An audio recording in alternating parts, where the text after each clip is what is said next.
আমার ঘন্টুর সমস্ত রেসপন্সিবিলিটি আমাদের, ওকে ভালো রাখার, আনন্দে রাখার সমস্ত দায়িত্ব আমাদের।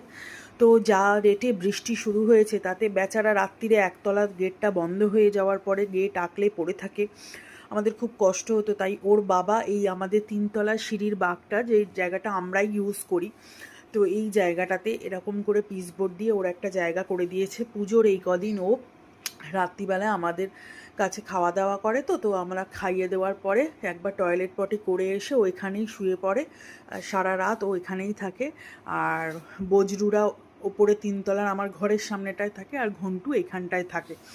তো এই দেখো ঘন্টু দিদিভাই লিখে দিয়েছে এই জানলাটার উপরে, এই জায়গাটাতে ঘন্টু থাকে এবং আমাদেরও খুব শান্তি হয় যে ও এই জায়গাটায় ওর যখন ইচ্ছা, ও যেহেতু ঘরের মধ্যে থাকে না, বাইরে ঘুরে দিনে রাতে ওর যখন ইচ্ছা ও এসে এখানটায় শুয়ে পড়ে। আর ঘন্টুর বিছানার চারদিকে এই যে খেলনাগুলো দেখতে পাচ্ছ, এই খেলনাগুলো কিন্তু সবকটা বজরং ভাইদের থেকে একটু একটু করে ঘন্টুকে দেওয়া হয়েছে। এগুলো সবকটাই ঘন্টুর খুব প্রিয়। এখানে দিদি ভাইয়েরও কিছু খেলনা আছে, ঘন্টুকে দেওয়া হয়েছে, ঘন্টু খুব খেলে এগুলো। আবার ওপরে বজরুদেরকেও দেওয়া আছে, আমার ঘরের সামনে অনেক খেলনা, বজরুরাও খেলে।